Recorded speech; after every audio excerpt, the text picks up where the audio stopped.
사도행전 2장 29절에서 41절 하나님의 말씀입니다. 하나님 말씀을 들으십시오. 형제들아, 내가 조상 다윗에게 대하여 담대히 말할 수 있노니 다윗이 죽어 장사되어 그 묘가 오늘까지 우리 중에 있도다. 그는 선지자라. 하나님이 이미 맹세하사 그 자손 중에서 한 사람을 그 위에 앉게 하리라 하심을 알고 미리 본고로 그리스도의 부활을 말하되 그가 음부에 버림이 되지 않고 그의 육신이 썩음을 당하지 아니하시리라 하더니 이 예수를 하나님이 살리신지라. 우리가 다 이 일의 증인이로다. 하나님이 오른손으로 예수를 높이심에 그가 약속하신 성령을 아버지께 받아서 너희가 보고 듣는 이것을 부어 주셨느니라. 다윗은 하늘에 올라가지 못하였으나 친히 말하여 이르되 주께서 내 주에게 말씀하시기를 내가 내 원수로 내 발등상이 되게 하기까지 너는 내 우편에 앉아 있으라 하셨도다 하였으니 그런즉 이스라엘 온 집은 확실히 알지니 너희가 십자가에 못 박은 이 예수를 하나님이 주와 그리스도가 되게 하셨느니라 하니라. 그들이 이 말을 듣고 마음에 찔려 베드로와 다른 사도들에게 물어 이르되 형제들아 우리가 어찌할꼬 하거늘 베드로가 이르되 너희가 회개하여 각각 예수 그리스도의 이름으로 세례를 받고 죄사함을 받으라. 그리하면 성령의 선물을 받으리니 이 약속은 너희와 너희 자녀와 모든 면대의 사람 곧 주 우리 하나님이 얼마든지 부르시는 자들에게 하신 것이라 하고 또 여러 말로 확증하며 권하여 이르되 너가 이 패역한 세대에서 구원을 받으라 하니 그 말을 받은 사람들은 세례를 받음에 이날의 신도의 수가 3,000이나 더하더라. 아멘. 찬송가 시편 117편입니다.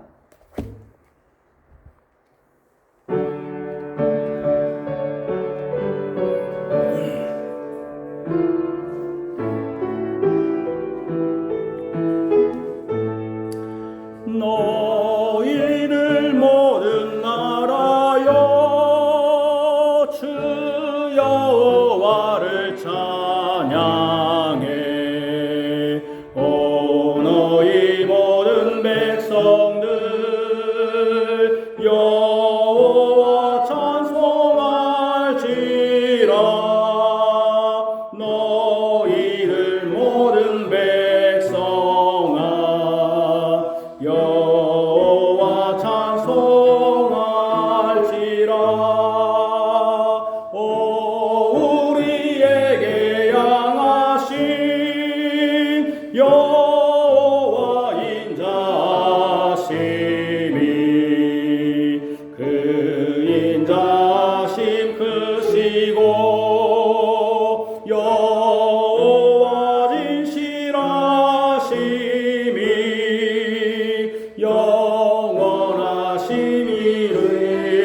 영원하심이로다. 영원하리 할렐루야. 아멘.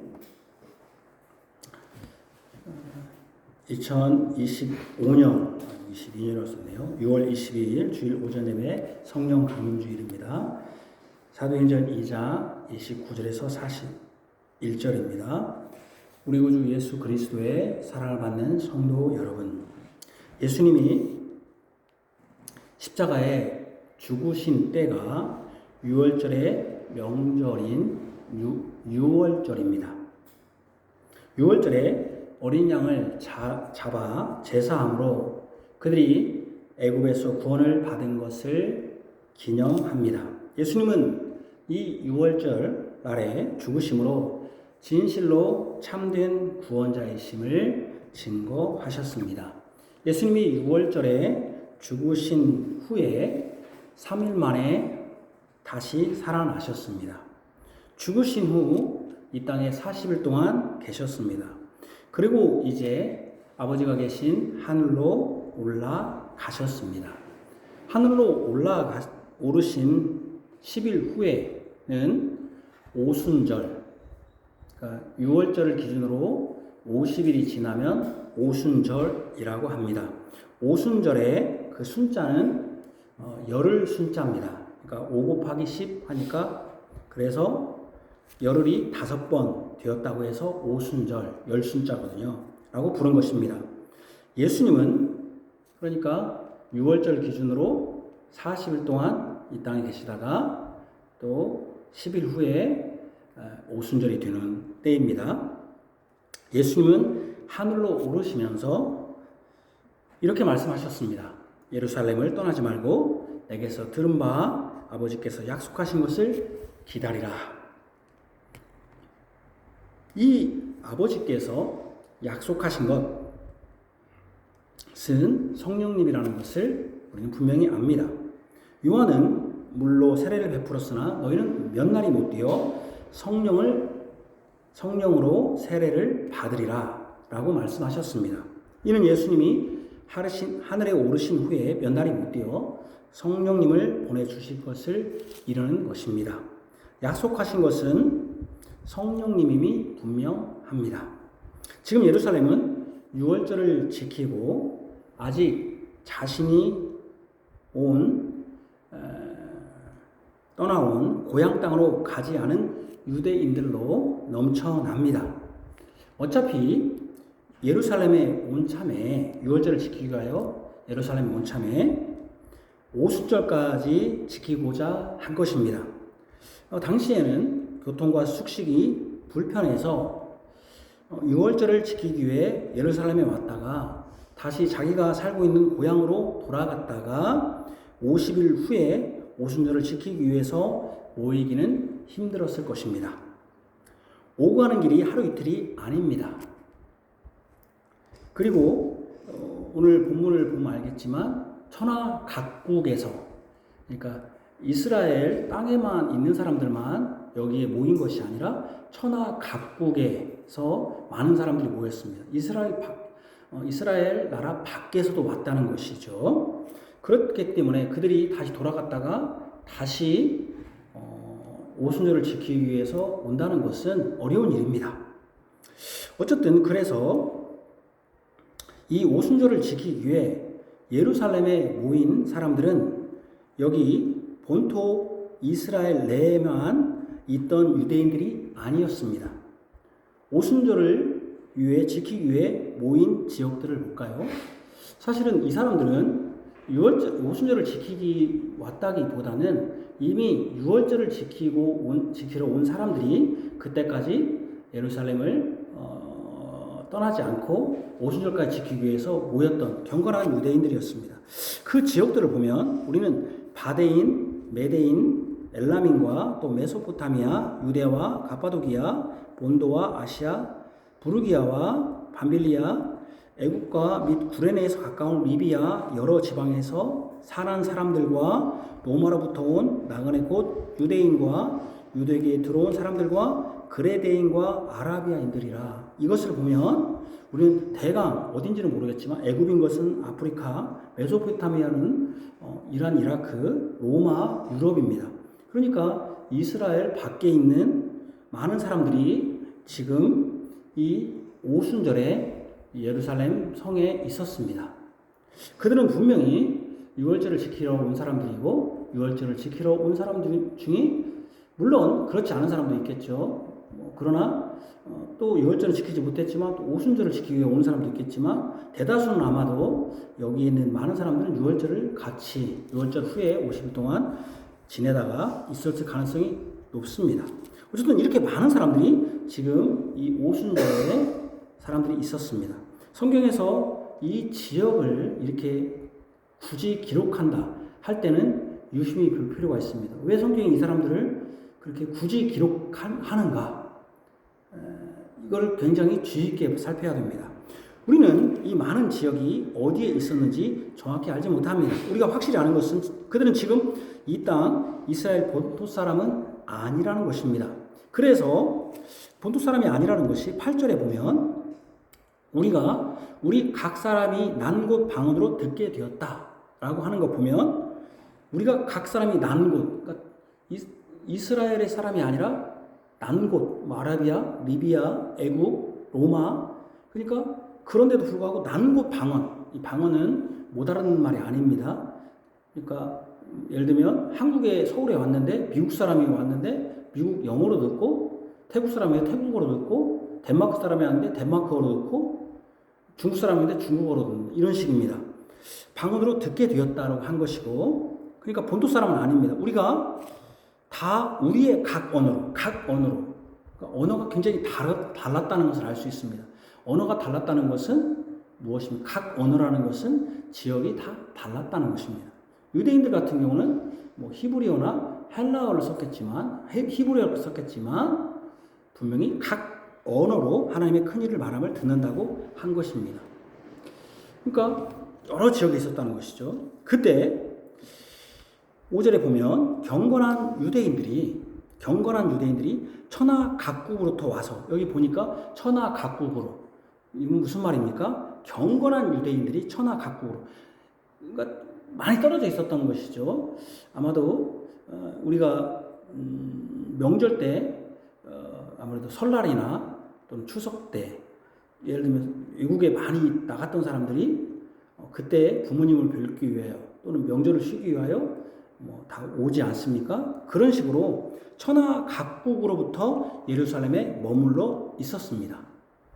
그러니까 이것이 왜 성경이 이걸 계속 강조하는지 그것을 우리는 잘 살펴볼 필요가 있습니다. 천하 각국에 흩어져 있는 유대인들을 디아스포라라고 합니다. 디아스포라라는 뜻은 흩어졌다는 뜻입니다. 흩어져 있다. 그래서 디아스포라 유대인 이렇게 표현하는 것이죠. 어쨌든 천하 각국에 흩어져 있는 유대인, 왜 이렇게 흩어졌습니까?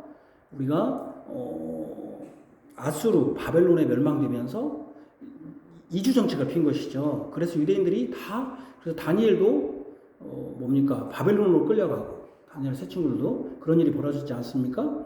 그렇기 때문에 다 흩어져 있었습니다. 근데 그들은 경건한 유대인이었어요. 그러니까 경건했으니까 어떻게 됐습니까? 유월절도 지키러 왔고, 그렇지 않습니까? 유월절도 지키러 왔고, 또 오순절까지 지키게 되는 것이죠. 그들은 경건하여서 먼 이웃 나라에 살았음에도 이 이스라엘 예루살렘까지 와서 오순절을 지킨 것입니다. 아마도 오순절만 지킨 것이 아니라 유월절도 지킨 후에 그들이 사는 나라로 다시 돌아가지 않고 머물러 있다가 오순절까지 지킨 것입니다. 그만큼 그들은 경건한 유대인들이었습니다. 마태복음 7장 27장 32절에 유월절 때인데 시몬이라는 구레네 사람을 만나네. 구레네는 저쪽 아프리카 지역입니다. 근데 여기 마태복음 27장 32절은 이 구레네 아프리카 지역에 있는 사람이 뭡니까? 유월절을 지키기 위해서 온 것이죠. 마찬가지로 그러니까 여기서도 제가 왜 이걸 인용하냐면 오순절까지 이 사람들이 그렇게 왔던 사람들이, 유월절을 지키기 위해서 왔던 사람들이 오순절까지 지켰을 가능성이 굉장히 높습니다. 시몬이라 구레네 사람들 만남에 그에게 예수의 십자가를 억지로 지고 가게 한 내용이 있습니다. 이미 유월절부터 천하 각국의 경건한 유대인들이 이곳 예루살렘 성에 들어와 있었다는 것을 알 수 있습니다. 우리는 이런 정황 가운데서 예수님이 이미 자신이 떠나면 다른 보혜사를 주시겠다고 한 그 약속하신 성령님을 주셨다는 것, 이런 정황을 정확히 알아야 왜 그 많은 사람들이 있을 때 또 성경이 그걸 기록하고 있는지, 또 경건한 유대인이라는 게 또 핵심 포인트, 왜 경건한 유대인들이 천하 만국에 왔을 때 오순절에 성령을 보내셨는지, 이런 것들을 우리가 유심히 살펴야 됩니다. 성경이 왜 이걸 기록하고 있는지. 저는 오늘 성령 강림에 대해서 다음과 같은 제목과 내용으로 설교하고자 합니다. 예수님이 다음과 같이 성령님을 보내주셨다. 예수님이 자신의 교회를 위하여 성령님이 오시는 것을 주도하셨다. 예수님께서 성령의 권능으로 자신의 교회를 위하여 증인들이 증거할 내용을 알려주셨다. 예수님께서 성령님을 보내셔서 자신의 교회를 위하여 천하 각국의 사람들이 사는 땅끝까지 복음을 증거할 토대를 마련해 주셨다. 첫 번째로 예수님 자신이 자신의 교회를 위하여 성령님이 오시는 것을 주도하셨다. 예수님이 승천하시기 전 제자들이 예수님께 이렇게 여쭙습니다. 주께서 이스라엘 나라를 회복하심이 이때니까? 이 질문에 예수님은 때와 시기는 아버지께서 자기의 권한에 주셨으니 너희가 알 바 아니라고 하셨습니다. 진실로 그렇습니다. 우리는 하나님께서 하시는 일의 시기와 때를 알지 못하고 알려 할 필요도 없습니다. 분명한 것은 어떤 하나님의 일의 시기와 때는 선하신 하나님께서 가장 적절한 시기에 그분의 일을 하실 것입니다. 예수님은 제자들의 기대, 즉 이스라엘의 회복이 아니라 다른 것을 계획하고 일하시기를 제자들은 원했습니다. 제자들은 여전히 이스라엘 중심주의에 벗어나지 못했습니다. 이스라엘 나라의 회복이 이스라엘 중심주의에서 벗어나지 못했습니다. 그도 그럴 것이 그들에게 이스라엘은 하나님이 선택하여 주신 땅이고 그 땅에 사는 사람은 하나님이 선택한 사람이니 선민입니다.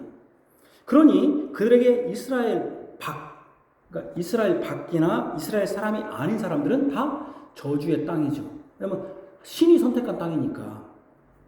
이 땅과 이 백성이 지금 그런데 이 땅과 이 백성 선민이 선택된 땅이 선민이 지금 로마의 속국이 되어 사니 그것에서 회복해 되는 것이 가장 급한 일이고 그것은 구약에 다윗에게 약속한 그 영원한 나라를 가져올 메시아를 통해서 이루어진다고 여긴 것은 너무나 자연스럽고 타당하다고 봅니다. 그들이 예수님이 아버지께서 약속하신 것을 기다리라고 한 후에 요한은 예수님이 이렇게 말씀하십니다. 물로 세례를 베풀었으나 너희는 몇 날이 못되어 성령으로 세례를 받으리라는 말씀을 들었습니다. 그러나 하나님의 구원의 일과 하나님의 큰 일은 그런 사람의 기대와 근거에 기반하지 않고 그 기대로 시작되지도 않습니다. 사람들은 자신의 상태의 변화를 자신의 번영이나 개선으로 생각합니다. 이것을 가지고 종교적인 것으로 교묘하게 이용할 뿐입니다. 그러니까 자기의 번성을 위하여 종교를 이용하고 자기의 번성을 위하여 기도를 이용합니다. 제가 이번 주에 그런 내용을 봤는데 유튜브 왜 한국교회 기도원은 다 없어졌는가? 기도원이 그렇게 많았거든요. 우리 수련회가 다 기도원 왜 기도는 다 없었을까? 지금 그분이 진단한 걸 뭐라고 하냐면 기도해봤자 하나도 응답이 안 되더라. 왜 응답이 안 됐겠습니까? 자기 욕망 끝이 없잖아요. 기도해도 뭐 이렇게 한 것처럼 보이지만 또 욕망이 생기잖아요. 자기 욕망을 위해서. 두 번째는 기도원이 어떤 돈벌이를 위해서 기도를 하다 보니까 사람 부자 되니까 돈 내기 싫잖아요. 교회 가면. 여러분 돈 아무리 기도한다고 돈 내라고 하면 안 가고 싶잖아요. 그래서 뭐 망했다. 그런데 어떻게든 망했든 기도원이 그게 다 없어졌잖아요. 사람들은 어쨌든 자신의 번역을 위하여 기도원이 진짜 기도한다고 했으면 기도원은 진짜 남아있어야 할 거 아니에요? 기도하기 위해서 있었다면? 근데 왜 싹 없어진 거예요? 이제 기도하지 않아도 내가 잘 먹고 잘 살으니까. 그래서 자기의 번영을 위하여 종교를 이용하는 사람들이 많습니다. 교묘하게 이용하죠. 무당 종교죠, 무당 종교. 무당 이용하는 거랑 똑같은 죠. 교회도 그런 짓을 합니다. 이스라엘이 어쨌든 종교적인 것을 교묘하게 이용합니다. 이스라엘이 회복되는 것은 하나님의 영광이 회복된다는 이 종교적 이유를 내세우는 것도 실상은 자신의 번영과 잘됨이 그 기반에 있습니다. 하나님 나라가 잘 되면 나도 잘 되니 좋다는 식인데 실상은 하나님 나라가 우선이 아니라 내가 우선입니다. 단지 그것을 교묘하게 숨길 뿐입니다. 예수님은 오직 성령이 임하시면 너희가 권능을 받고 예루살렘과 온 유대와 사마리아 땅끝까지 이르러 내 증인이 된다고 하셨습니다. 오직이라는 이 말씀으로써 이 모든 일을 하실 분이 성령님이심을 분명히 밝히셨습니다. 사도행전을 볼 때 사도들이 전도하는 것을 읽을 수 있고 그것이 이스라엘뿐 아니라 여러 지역에서 일어난다는 것을 보게 됩니다. 이것으로 사람들은 바울의 전도와 베드로의 전도 등 특정 인물에 중심을 두어 그 사람의 순종과 헌신을 강조할 수 있습니다.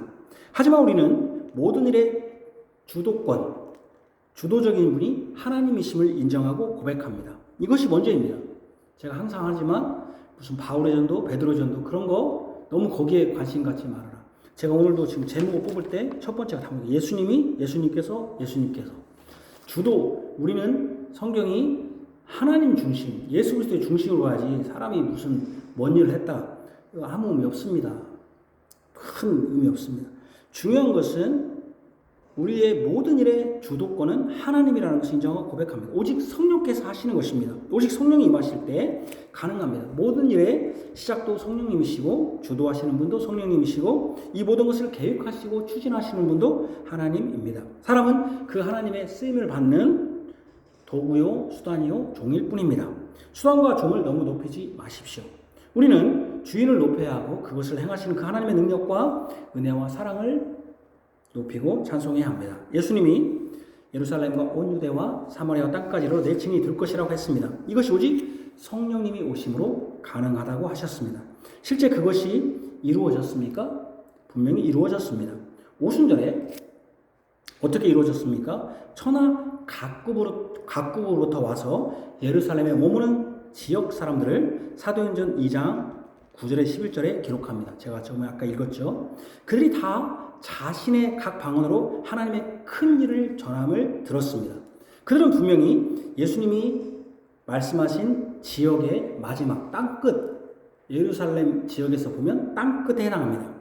예루살렘과 온 유대와 사마리아 땅끝까지 이르러의 그 마지막 땅끝에 해당되는 자들입니다. 그들이 하나님의 큰 일을 들었다.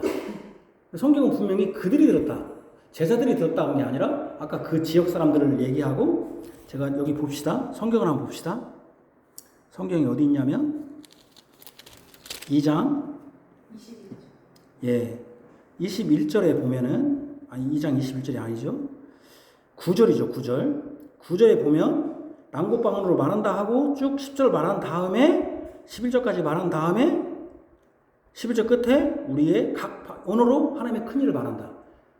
성경은 분명히 이스라엘 제자들을 얘기한 게 아니라 이스라엘 사람들을 얘기한 게 아니라 그 바깥 사람, 이스라엘 바깥 사람들 그 사람들이 분명히 들었다고. 그러니까 그들은 예수님의 관점에서 보면 유대인들의 관점에 보면 유대와 사마리아 땅끝 할 때 사마리아는 유대인 그 이스라엘 땅에 있잖아요. 땅끝에 해당하는 자들입니다.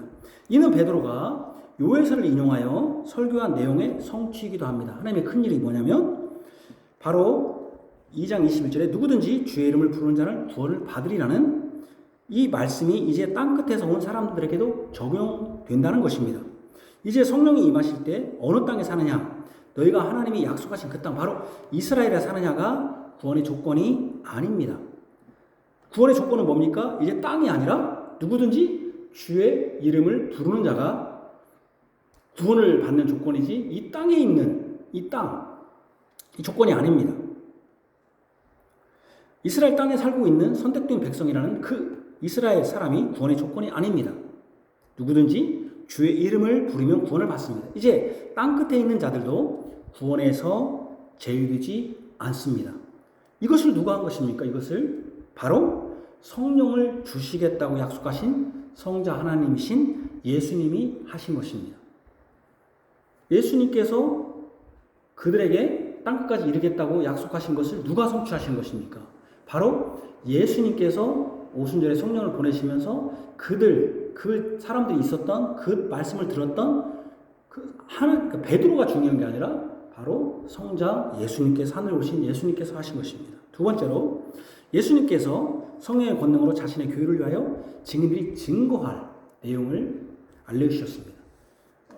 증거할 내용. 제가 왜 지금 이 땅끝을 얘기하는 세 번째 보면 더 분명해집니다.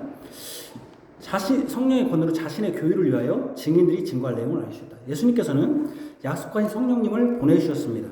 제자들은 성령이 충만했습니다. 제자들은 방언으로 말했습니다.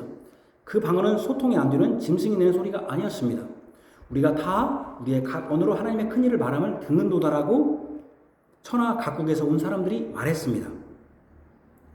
하나님의 큰 일은 구원과 관련된 것을 요엘 선지자의 말씀을 인용한 것을 볼 때 알 수 있습니다. 21절에 누구든지 주의 이름을 부르는 자는 구원을 받으리라 하였느니라는 것을 분명히 봅니다. 실제로 시편 106편을 보면 하나님의 큰 일이라는 말이 나오거든요. 여기서 같이 읽읍시다. 시작. 애굽에서 큰 일을 행하신 그의 구원자 하나님을 그들이 잊었나니 그는 함의 땀에서 기사와 홍해에서 놀랄만한 일을 행하신 이시로다.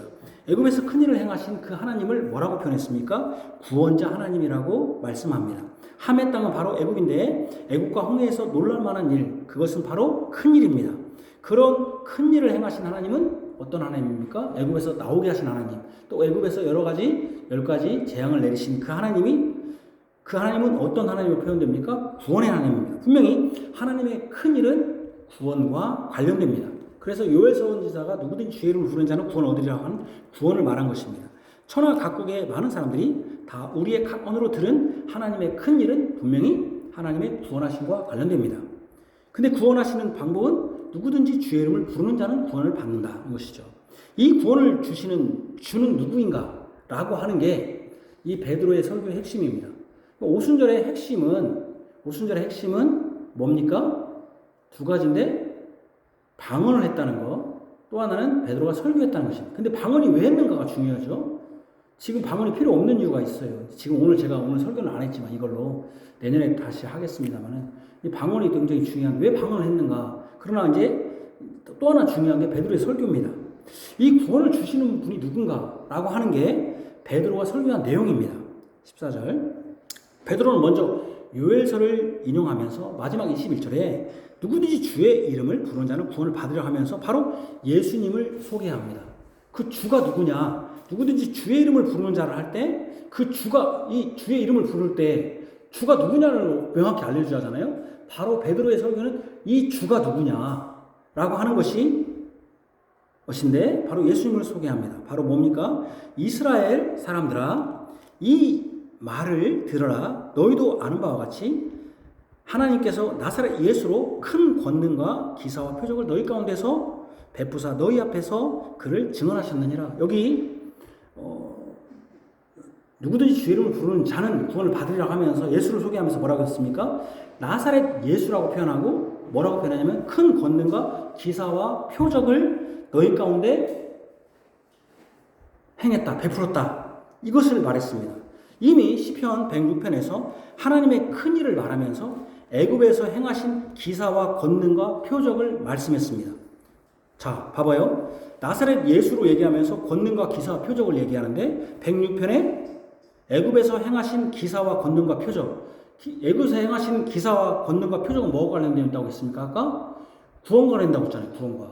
그죠? 구원과 관련되는데 그것을 누구에게 지금 적용됩니까? 나사렛 예수로 권능과 기사와 표적. 그죠? 똑같은 패턴이잖아요. 바로 무엇입니까? 이는 모두 구원자 하나님이 하신 일입니다. 이것을 베드로는 요엘서를 인용하면서 이 주의 이름을 부르는 자가 구원을 받는데 그 구원자의 특징이 뭐냐면 시편에서는 큰 권능과 표적과 기사로 나타났다고 확인해 줍니다. 이 기사와 권능과 표적을 행한 분이 있었다는 것이죠. 애굽에서 권능과 기사와 표적을 행해서 하나님의 큰 일을 행했다. 구원을 이루셨다. 그때 구원의 하나님이라고 했는데 그것을 똑같이 행한 분이 있었다는 거예요. 그게 누구냐? 나사렛 예수라는 것입니다. 바로 나사렛 예수다. 그러니까 고로 어떻게 되는 것입니까? 나사렛 예수는 구약 애굽에서 하나님의 큰 일을 행하신 구원자 하나님이시다. 그분이 누구다? 그분이 주님이다. 베드로의 설교의 핵심입니다. 그죠? 첫 번째 핵심이 뭡니까? 요엘서를 인용한 이유가 누구든지 주의 이름을 부르는 자가 구원합니다. 그럼 그 주가 누구냐?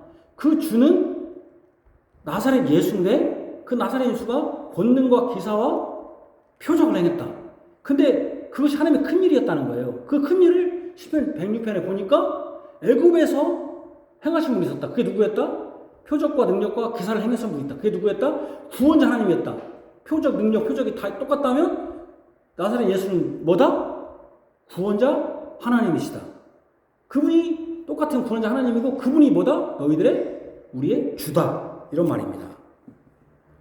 바로 그분이 주님이니 그 주님의 이름을 부르면 구원을 받는다. 그 주가 바로 나사렛 예수다. 이것입니다. 베드로가 이것을 가르친 것입니다. 그런데 너희들이 이 구원자, 이 예수님을 어떻게 했냐? 너희들 생각해봐라. 어떻게 했냐? 너희들이 못 박아 죽였다. 그런데 못 박아 죽였는데 그분이 썩음을 당하지 않았다. 썩지 않았다. 썩지 않았다는 건 뭡니까? 살아났다는 것이죠. 뭐 이때 냉동시설이 있었던 것도 아니고. 이것을 미리 예언한 사람이 있었다는 거예요. 썩지 않는다는 것을 미리 예언한 사람이 있었다. 그게 누구냐? 우리가 우리 왕으로 아는, 우리가 우리의 왕, 그 구약시대의 왕정시대에 우리의 왕으로 아는 왕이 사실 그 당시에 뭡니까? 왕이 주인이에요. 우리의 주인. 주가 다윗이에요. 다윗을 주라고 하잖아요. 우리가 왕을 과거에는 주라고 하는, 그 우리가 주님이라고 주인이라고 모셨던 다윗이라는 왕이 이것을 미리 예언했다는 거예요. 그래서 29절에 뭐라고 해냐면은 다윗은 죽어서 우리 가운데 있다. 우리 가운데 있다는 게 뭡니까? 무덤이 있고 그는 우리가 똑같이 죽었다. 그러나 다윗이 주라고 표현한 그분은 썩지 않았다는 것입니다. 31절 한번 봅시다. 31절 같이 읽읍시다. 자, 아니 30절부터 읽읍시다. 자, 29절부터 형제들아 내가 조상 다윗에 대하여 담대히 말할 수 있노니 다윗이 죽어 장사되어 그 묘가 오늘까지 우리 중에 있도다. 이건 맞잖아요. 자, 이 30절 그는 선지자라. 그가 누굽니까? 다윗입니다. 하나님이 이미 맹세하사 그 자손 중에서 한 사람을 그 위에 앉게 하리라 하심을 알고, 잠깐만요. 그 자손 중에서 한 사람을 그 위에, 그러면 다윗보다 그 자손이 높습니까? 낮습니까? 다윗보다 그 자손이 높습니까? 낮습니까? 다윗 자손이 높습니까? 낮습니까? 낮죠. 이미 맹세한 그 자손 중에서 한 사람을 그 위에 앉게 하셨으니 그가 누구예요? 그 위가 누구예요? 그 위, 아니 그러니까 그가 선지자라. 그는 누구예요? 다윗입니다. 하나님이 이미 맹세하사 그 자손 중에서, 그 자손은 누구예요? 다윗의 자손이죠. 다윗 자손 중에 한 사람을 누구예요? 예수 그리스도죠. 그 위에, 그가 누구예요? 여기서 다윗 위에 앉게 했으니까 다윗보다 그 자손이 누가 높아요? 그 자손이 높죠. 그 자손이 높아요. 근데 다윗은 사람들이 뭐라고 불러요? 다윗은 사람들이 왕이라고 부르기도 하고 주라고 불러요. 근데 주보다 높은 주가 있어요. 그럼 누가 더 높아요? 그죠? 그 주가 높죠. 예수 다윗보다. 그래서 봐봐요. 근데 그 주는 어떤 주냐? 다윗은 우리가 주라고 불렀지만, 주님이라고 불렀지만, 그는 죽어가지고 썩어가지고 그 묘실이 우리와 같이 있어. 근데 그가 주라고 불렀던 그분은 31절 같이 봅시다. 시작. 미리 본 거로 그리스도의 부활을 말하되 그가 음부에 버림을 되지 않고 그의 육신이 썩음을 버리지 아니하시라 하시니 이 예수를 하나님이 살리신지라. 우리가 다 이 일의 증인이로다. 뭡니까? 그리스도의 부활을 말하고 음부에, 그러니까 음부 뭐 죽음에 버리지 않고 죽음이 육신이 썩음을 받지 않았다. 그게 누구다? 예수님이 살아나셨다. 너희들이 죽였는데. 자, 봐봐요. 자, 제가 읽겠습니다. 우리가 왕으로 아는, 즉 우리의 주인이었던 다윗이었다. 다윗은 죽어서 그 무덤이 우리 가운데 있다. 그러나 그 다윗이 주라고 표현한 그분은 썩지 않았다. 썩지 않았다. 이 말은 무슨 말이냐 하면은 그분이 다시 살아날 것을 미리 예언한 것이다 하면서 제가 다시 읽겠습니다. 미리 본으로 그리스도의 부활을 말하되 그가 음부에 버림이 되지 않고 그의 육신이 썩음을 당하지 아니하시려 하더니 이미 다윗은 그의 영혼이 음부에 버림바 되지 않을 것을 미리 예언했다. 그런데 이스라엘 왕인 즉 다윗, 즉 왕이면 나라의 주인인데 그 다윗이 자신보다 높여서 그분을 주라고 칭하며 그 주가 썩음을 당치 않을 분을 주라고 표현했다는 거예요. 주라고. 주. 이는 여기 보세요. 27, 28절.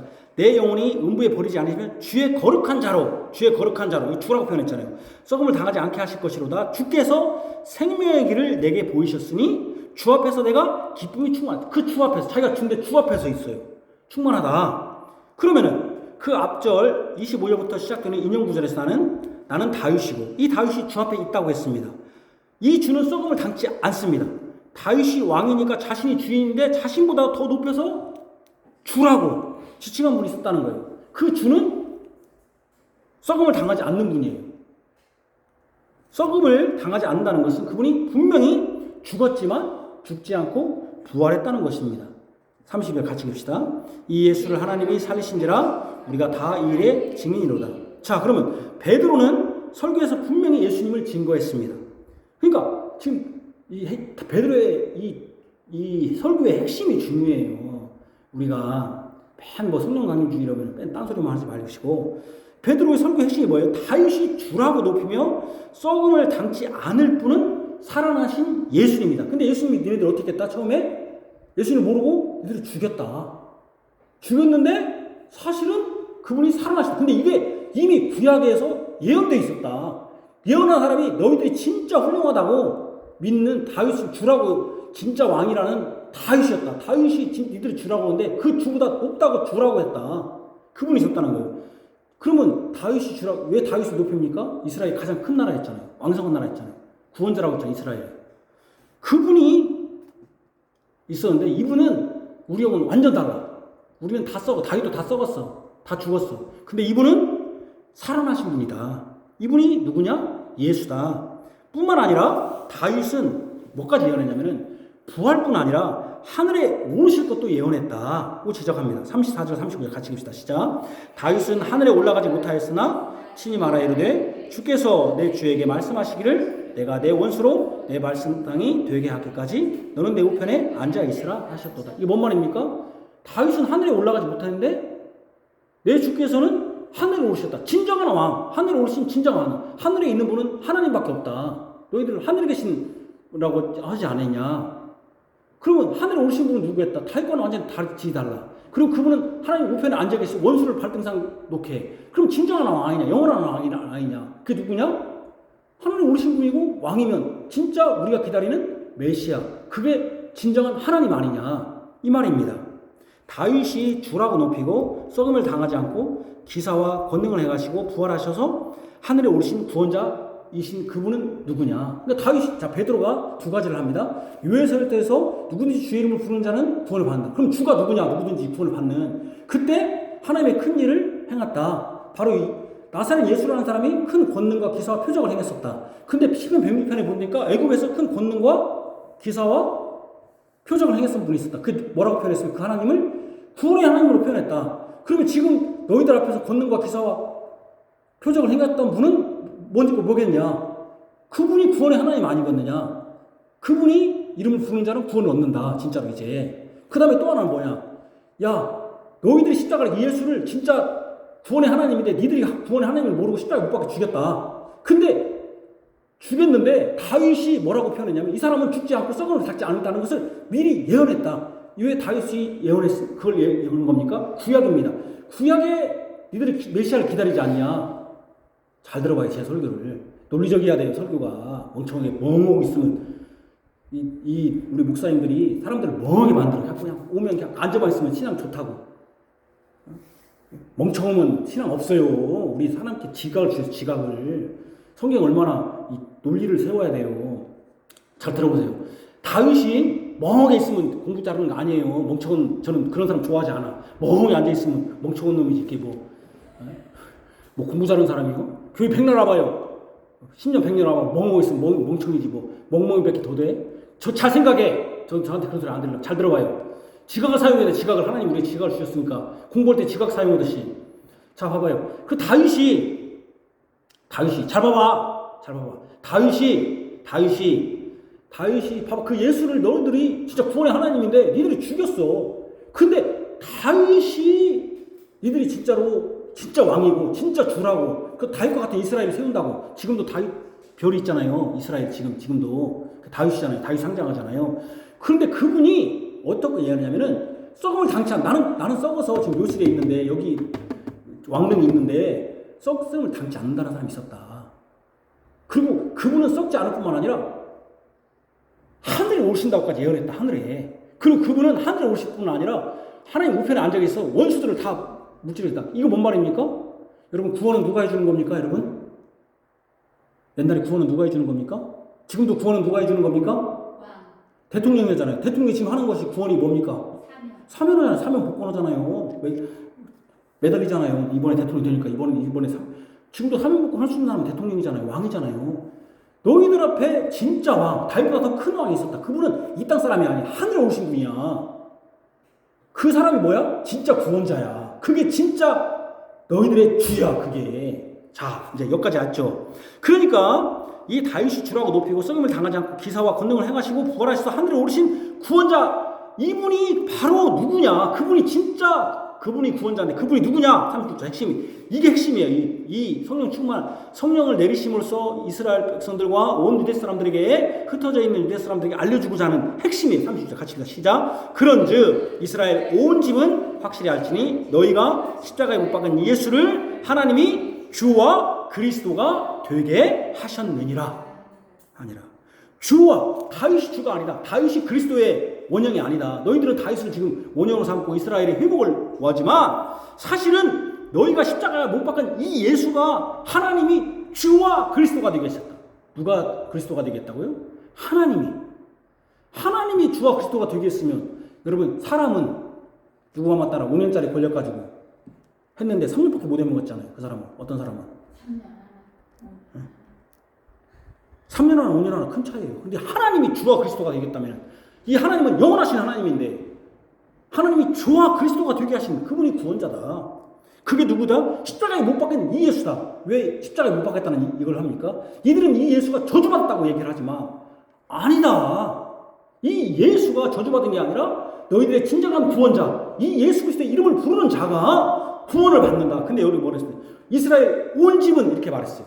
왜 이스라엘 온 집은 그랬을까요? 그냥 이스라엘 집은 그래야지 그냥. 이스라엘은 이렇게 말하지. 온 집은 왜 그랬습니까? 지금 흩어져 있는 유대인들이 다 모였잖아요. 바로 이스라엘 온 집이 상징하는 것은 주님의 자신의 교회를 얘기합니다. 그 교회는 이제 이스라엘에만 한정된 게 아니라 어디까지 확대될 것입니까? 온 유대뿐만 아니라 이방 땅까지 다 확대될 것입니다. 그래서 이스라엘 온 집에 바로 이스라엘 온 집은 자신의 교회를 말하는 것입니다. 바로 베드로의 설교의 내용, 복음의 핵심이 무엇입니까? 바로 예수님께서 교회에 약속하신 성령이에요. 교회에 주셨어요. 보내신 이유가 무엇입니까? 왜 이스라엘 온 집에 이 성령을 보내셨습니까? 지금은요 성령이 교회에 보냈다는 게 아니라 개인주의예요. 개인주의. 나 개인만 성령 받으면 된다. 그래서 성령 받은 사람들이 교회에 있으면 교회가 시끄러워요? 안 시끄러워요? 교회가 시끄러워요. 나 방언 받는데 너 방언 안 받았지? 네가 뭘 알아? 아무것도 아닌 것이. 목사도 무시해. 너 방언이나 해봤어? 기도나 해봤어? 뭘 해봤어? 성령 받은 사람 있으면 시끄러. 교회가. 왜? 성령은 교회에 주신 것이 개인에게 주신 게 아니에요. 교회에 속했을 때 성령께서 교회에 자신의 교회를 위하여 성령을 주셨는데 자기가 무슨 교회가 돼갖고 자기가 무슨 능력받아갖고 뭐가 되는 것처럼 나는 성령 받은 사람은 나는 성령은 다 받는 거예요. 그리스도의 영이 없으면 그리스도의 사람이 아니라 로마서 8장에 나와 있어요. 성령은 다 있어요. 여러분 성령이 없으면 여러분 그리스도 사람이 아니에요. 무슨 자기만 받은 것처럼 교회 하나 있었고 예수를 믿으면 주의 이름을 부르면 다 구원을 받아요. 구원받은 사람의 증거가 뭐예요? 성령께서 오신 거예요. 나는 그런 사람들이 말하자면은 나 성령 받았다 그런 사람들은 성령 진짜 안 받은 거예요. 왜 그런 줄 알아요? 제가 그 얘기를 드릴게요. 독도는 우리 땅인데 독도는 우리 땅이다 우리 땅이다 주장하는 놈이 누가 있어요? 누가 내 땅이다 내 땅이다 주장해요? 일본 놈들이 자기 땅 아니니까 내 땅이다 내 땅이다 주장하는 거예요. 우리는 누구만 따라 우리 땅인데 내가 꼭 내 부인한테 내 부인 할 필요 없잖아요. 노무현 대통령이 일본 왜 그렇게 안 하십니까? 그랬더니 그렇게 비유했잖아요. 내 마누라를 내 마누라를 할 필요 없잖아요. 내 마누라인데 아닌 놈이 꼭 내 마누라랑 소리 지르는 것이지.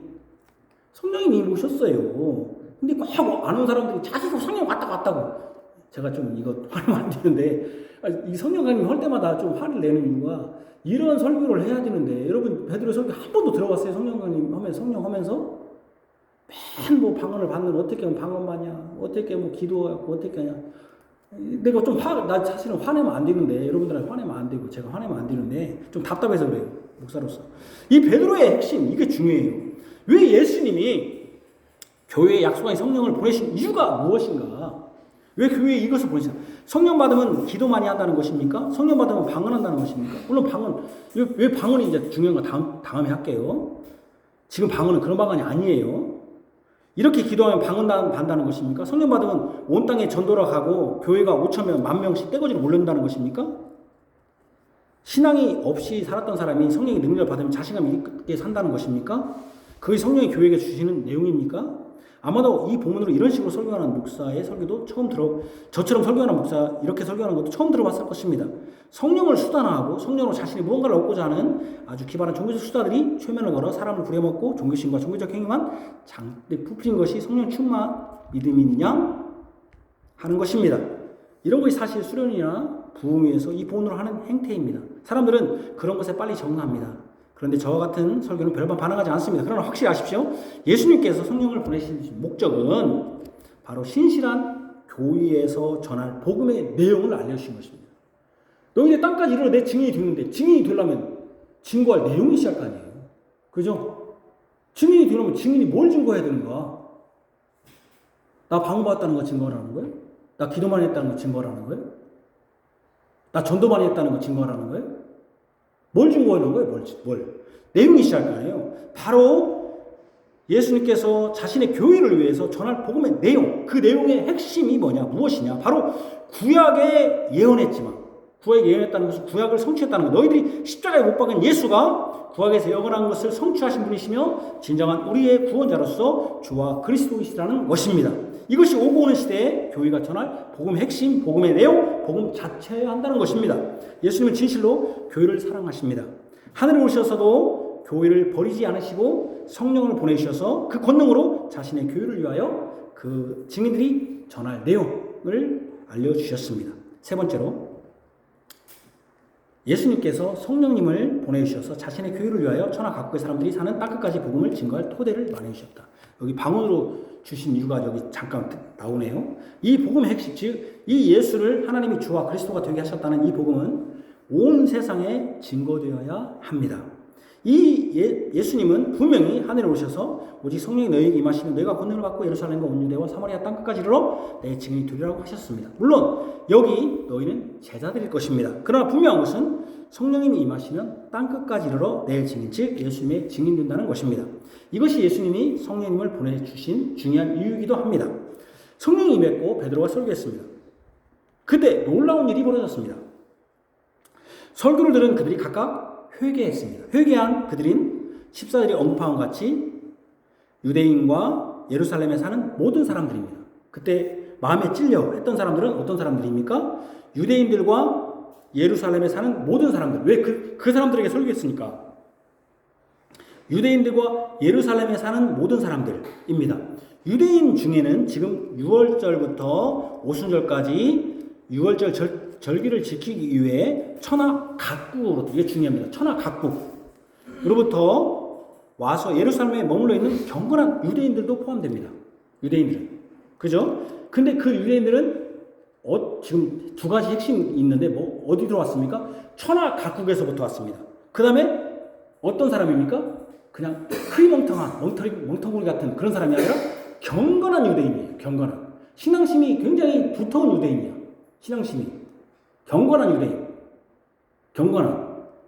이 경건하다고는 표현을 누구한테 썼냐면은 고넬료한테 썼거든요. 고넬료한테. 경건한 유대인들이에요. 경건한 유대인. 고넬료는 유대인은 아니지만 경건하다는 것은 굉장히 하나님 앞에 신실한 자예요. 근데 천하 각국으로부터 온 거예요.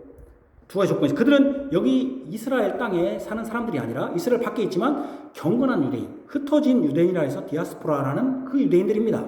그들은 이 오순절 절기를 지킨 후에 다시 자신들이 사는 나라로 갈 사람들입니다. 이것은 예루살렘 입장에서는 어떤 사람들입니까? 이 사람들은 어디에 사는 사람들입니까?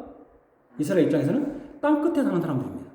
천하 각국에서 온 사람들은 분명히 이스라엘 입장에서는 이스라엘과 온 유대와 사마리아 땅 끝까지 이를 때 유대인들의 입장에서는 땅 끝에 사는 사람들, 같은 유대인이라도 경건한, 그러나 땅 끝에 있는 사람입니다. 이스라엘 중심으로 먼 지역인 것입니다. 각국에서 왔으니까. 그러나 그는 이미 구약을 알고 있었기 때문에 절기를 지키러 온 경건한 유대인이었어요. 경건한 유대인. 그들은 언약을 알았지만 이 언약을 알았다는 그 언약은 제가 여기서 언약을 알았다는 그 언약은 어떤 걸 말하는 겁니까? 십계명. 또 구약을 말하는 거 있죠. 구약. 이 언약을 알았어요. 그러니까 언약을 알았으니까 6월절을 지키러 오고 오순절을 지키러 온 것이죠.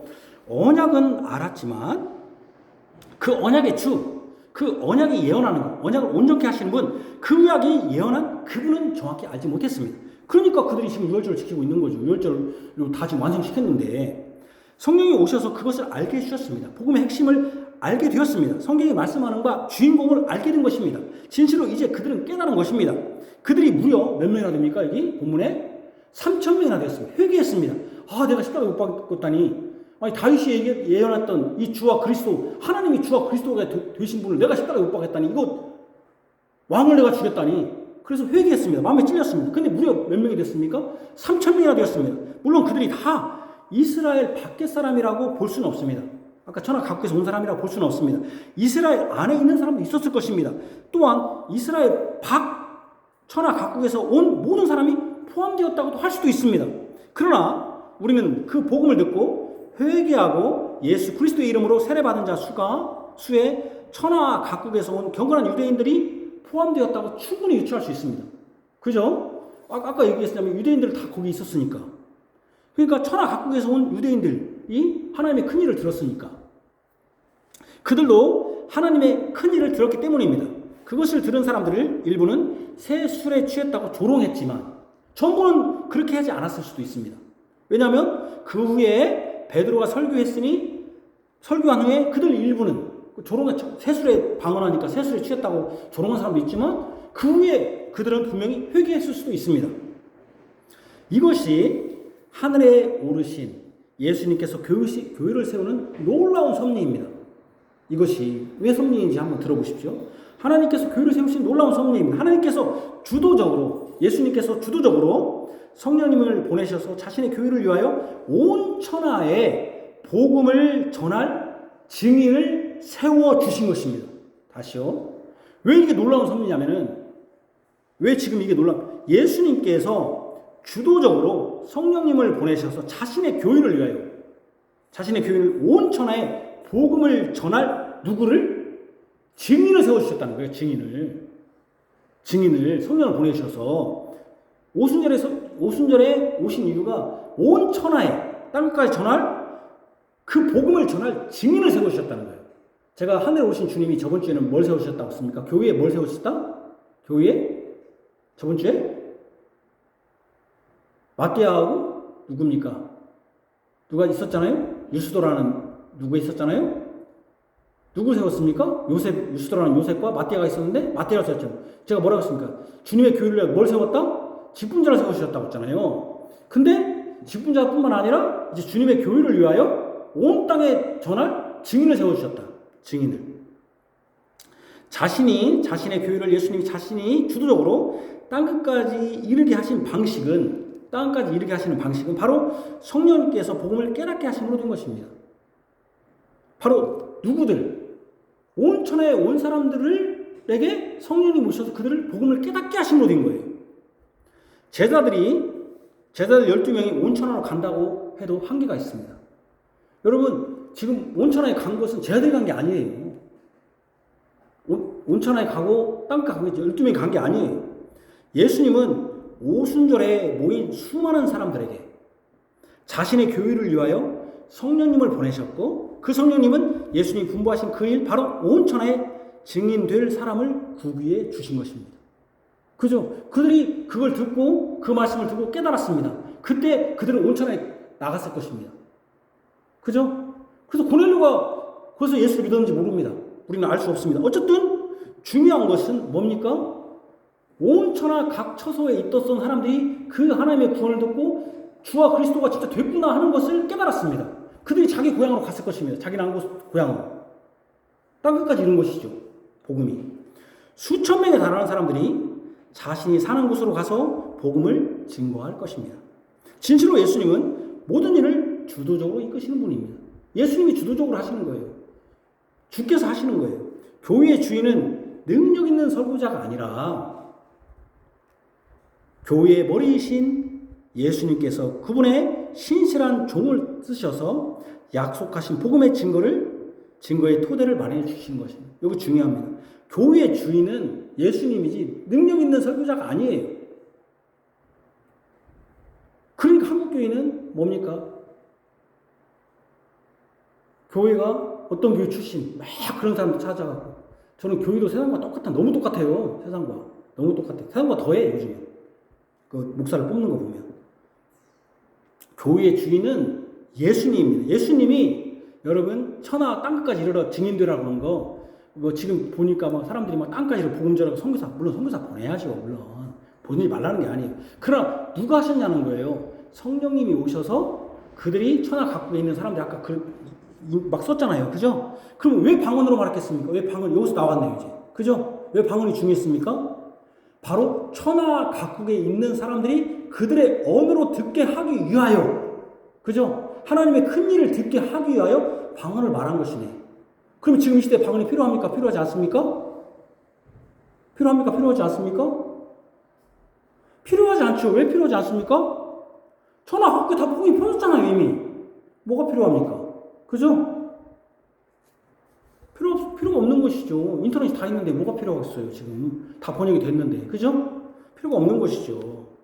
그러니까 주님께서 방언을 통하여, 각 언어의 말을 통하여 복음을 듣게 하심으로 그들이 각국 자기 본토로 가서 뭐 하겠습니까? 나 이런 소리 들었다. 야, 갔더니 야, 그런 일이 있었다? 그럼 뭐 하겠습니까? 야, 그 사람이 누구다? 야, 근데 베드로가 나와서 야, 이런 소리를 하더라. 근데 야, 십자가 못 박은 사람, 야, 그 사람이 야, 그 산수가 아니더라, 이거야, 그게. 특별히 이 사람은 누구였습니까? 경건한 유대인이었단 말이에요. 이제 그냥 새치로, 이제, 아니 뭐라 할까. 이제 복음 전한 사람이 뭔 소린가 모르는 사람이 아니야. 경건한 유대인이었다는 거예요, 경건한. 아무것도 모르는, 가서 예수 믿으세요, 예수 믿으세요. 아무것도 모르는 멍청한 사람 데리고 와갖고, 복음 들었더니, 예수 믿을게요. 이런 사람이 뭔 복음 전하겠습니까? 경건한 유대였다는 거예요. 단지 그 사람은 경건한 유대인인데 그것을 그 메시아가 누군가를 지금까지 해석을 잘 못했던 거예요. 그것을 누가 밝게 알려주신 거예요. 성령님께서 밝게 알려주신 거예요. 제가 이런 얘기하면 좀 그렇지만은 물론 우리는 주일학교가 있었어야 됩니다. 우리 아이들. 근데 대학교만 가면 주일학교 교사 세우고 아무 자격도 없는 무자격자를 자기도 자기 신앙도 없는 인간들을 갖다가 교사 세우고 이런 것은 참 경건한 유대인들이에요. 경건한 그냥 무슨 그냥 핫바지가 아니에요. 핫바지가 그들에게 주의 성령께서 깨우쳐 주신 것이죠. 어떤 사람들은 이런 말을 합니다. 자, 이 본문에서 이런 말을 제일 많이 해요. 사실 이 본문을 제가 설교했던 이 본문을 이렇게 설교했던 가장 큰 이유가 어떤 한 라디오에서 기독교 그 매체인 라디오에서 이 설교를 하면서 목사가 막 설교를 하면서 이 성령이 임하시면 여러분 전도해야 됩니다. 전도하면은 이렇게 5천, 3천 명이 모입니다.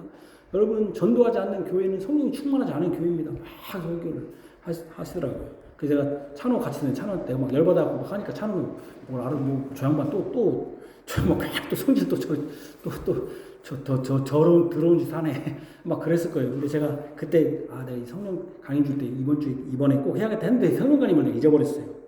어떤 사람들은 이런 말을 합니다. 성령이 임하시면 교회의 사람의 수가 늘었다. 교회의 사람의 수가, 제가 이제 교회가 사람이 뭐가 중요하냐 하면 뭐라고 하냐면, 초대교회 봐라. 3,000명이나 됐다. 3,000명이나 됐다. 사람 이렇게 많이 늘었다. 왜 교회가 중요하지 않냐? 성령이 충만한 교회는 교회 사람들로 넘쳐난다. 예? 사람의 수가 중요한 게 아니라 사람의 수가 이렇게 중요해. 하나님께 기도했더니 성령이 충만하고 전도했더니 이렇게 많이 나왔어. 이렇게 설교합니다. 그죠? 여러분 전도하십시오. 하나님이 성령이 충만한 교회는 전도해야 되고 그 전도하는 교회는 이렇게 3,000명이 모이고 하나님께서 열심히 우리를 세워주십니다. 우리 초대교회처럼 될 수 있습니다. 다 엉터리 같은 소리예요. 초대교회처럼 될 수 있다고요? 자, 한번 봅시다. 사도행전 시대 즉 교회가 막 시작할 때 3,000명이나 되었다. 그러니까 우리가 초대교회처럼 기도하고 성령 충만해서 방언받고 열심히 전도하면은 3,000명이나 될 수 있다. 그러면서 성령이 충만한 교회는 밖에 나가 전도해야 한다는 것입니다. 그것이 예수님이 왜 전도해냐면 그렇게 땅까지 복음 전하니까 그것이 예수님이 말씀하신 땅까지 이르러 내 증인이 되라는 명령을 수행하는 것이라고 합니다. 이거에 한 맹점이 있지. 그게 뭡니까? 결국 내가 전도하지 않으면 땅끝까지 간다 못 간다? 결국 내가 결정을 해? 내가 열심히 하지 않으면 교회는 망하네? 내가 전도하지 않으면 사람 하나도 안 오네? 결국 제가 지금 설교하는 건 뭡니까? 주께서 자신의 교회를 위하여 성령님을 보내서 직분자를 세우고 또 뭡니까? 복음 증거할 내용을 주셨고 그 복음 증거할 내용도 여러분 주가 그리스도가 되겠다. 제가 지금 여러분 설교한 것이 지금 여러분 두 번째 설교한 거 지금 못 알아듣겠어요? 알아듣겠어요? 지금 못 알아듣고 있잖아요. 지금 저 양반 또 오늘 뭔 저렇게 열을 내는가? 내가 열을 낸다는 것은 못 알아듣었다는 거예요. 여러분 얼굴 표정을 보니까 그럴 때 열을 내거든요. 근데 그걸 갖다가 여러분들 전도해봐요. 지금 여러분들도 지금 수십 년 동안 예수 믿는 사람들인데 지금 뭔 소리, 저 양반이 대체 뭔 소리인가 모르겠는데 그걸 갖고 지금 안 믿는 사람한테 주와 그리스도가 되게 했고 다윗이 여러분 그런 전도합니까? 그러니까 결국 이 맹점이 뭐냐면 땅까지 내 증인들인데 내가 안 나가면 전도 안 된다는 거예요. 물론 제가 전도하지 말라는 게 아니에요. 그러나 이 본문은 그런 내용이 아니라는 거예요. 그런 내용이. 그렇게 하면은 이렇게 하면 다 맞는 말처럼 보여요. 그러나 실제는 다 틀렸습니다. 왜 그러냐면은 베드로가 설교한 무리들은 믿지 않는 자들이 아니에요. 믿지 않는 자들이 전도하라. 믿지 않는 자들이 아니에요. 유대인들과 유대에 사는 예루살렘에 사는 사람들. 그게 다 경건한 유대인들이에요. 그게 구약을 아는 사람들이에요. 안 믿는 사람들이 아니에요. 경건한 유대인들, 오순절 절기를 지키는 경건한 유대인들이었어요. 성도들이 밖에 나가 예수 믿으라고 전도했다는 것도 틀렸어요. 밖에 나가 전도한 것이 아니라 여기서는 설교한 거고, 설교도 전도이지 않냐? 전도할 수 있지만 그 설교자는 베드로예요. 그럼 자기가 나가서 전도해야 돼, 목사가. 왜 교인들한테 전도라고 그래? 자기가 전도해야지. 지금으로는 목사가 설교한 거예요. 교회 앞에서. 만약에 그것이 맞다면 목사 자신이 혼자 나가서 전도해야 돼요. 그리고 3,000명이 되었다고 합니다. 여러분 이것도 이 시대에 가능합니까? 그렇다면은 3,000명이라면은 전혀 가능하지 않죠. 만약에 가능하다면 3,000명 이하의 교회는 다 성령 충만하지 않은 교회가 됩니다. 그죠? 3,000명 이하는 다 성령 충만하지 않은 교회고 또 이 3,000명도요. 단 한 번에 설교 그렇게 됐어요. 그럼 두 번, 세 번 하면은 6,000명, 9,000명, 12,000명 돼야겠네요? 뭐 우리 교회도 지금 그런 식이지만 우리 교회도 지금 수년 거의 20년 가까우고 있지만 뭐 기도처 작은 교회지만 또 어떤 교회, 농촌교회는 아무리 설교해도 사람이 없습니다. 그런 게 성령 충만한 교회 아닙니까? 그렇잖아요? 말이 안 되는 소리를 하는 거예요, 이게. 자기 교회는 3,000명이 넘는가 보죠, 아마?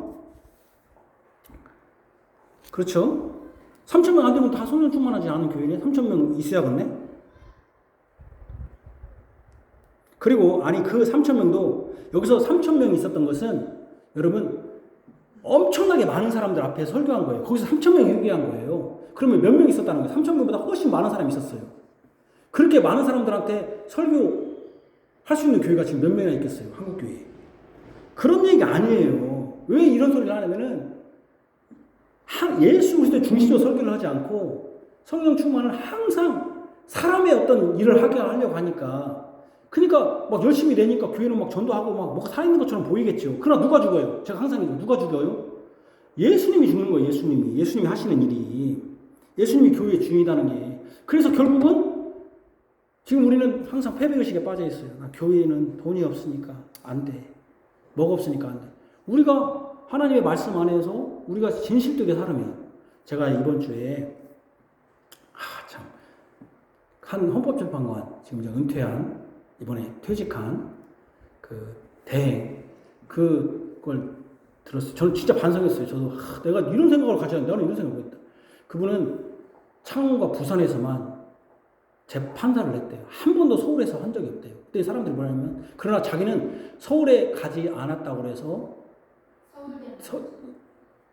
서울에서 판사를 하지 않았다고 큰 거기에서 안 했다고 그래서 한 번도 열등의식을 가져본 적이 없대요. 지난 하나 똑같다. 그리고 그 사람들이 뭐라고 하냐면 너 지방에 있으면 큰 권력형 그런 거 안 해봤다고. 자기는 한 번도 그런 생각을 안 했다는 거예요. 왜?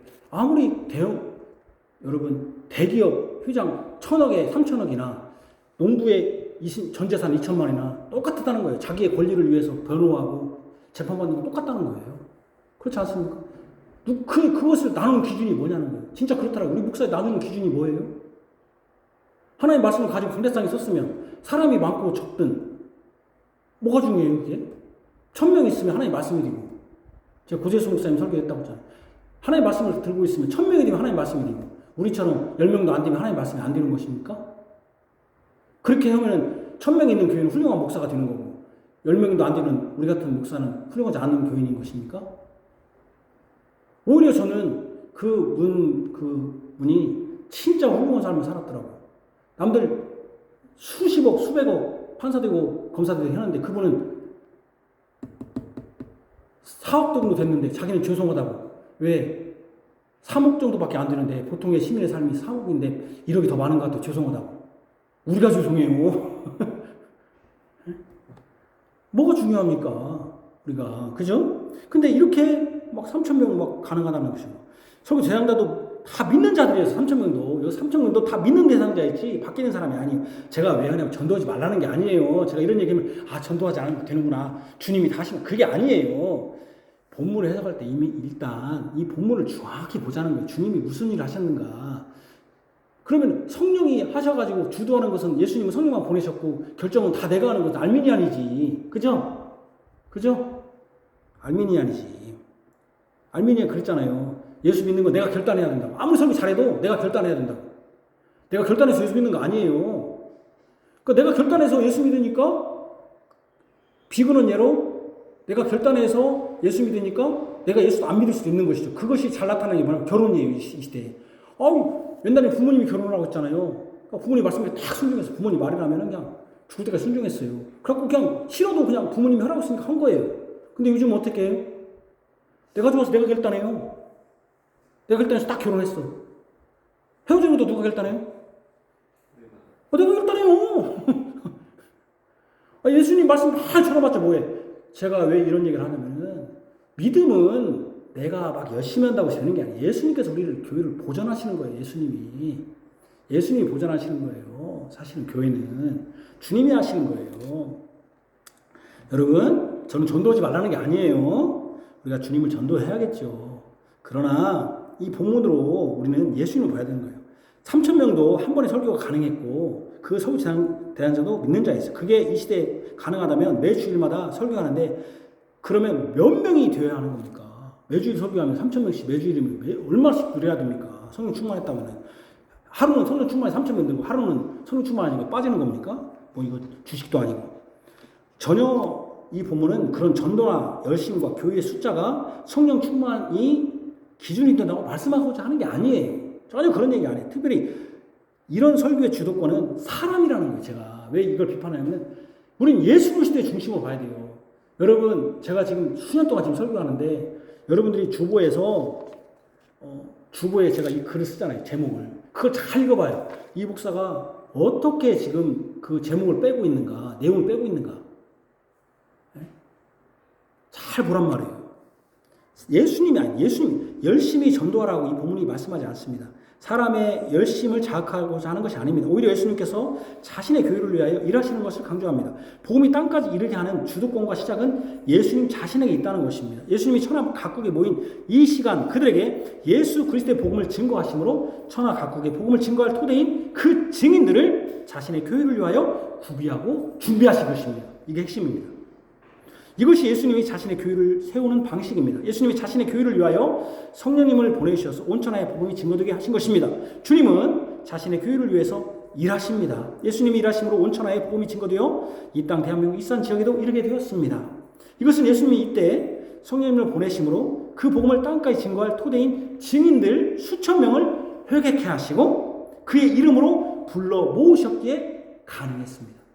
얼마나 감사한 일입니까? 천하 만국에 그 복음 증거할 사람들을 12명만 증거했으면 그 사람들이 언제 갔겠습니까? 그죠?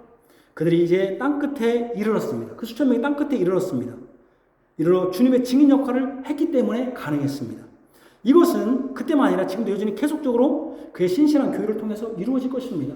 우리가 복음을 지금 증거하고 있고 또 여러분들이 또 성령의 감동으로 또 전할 것입니다.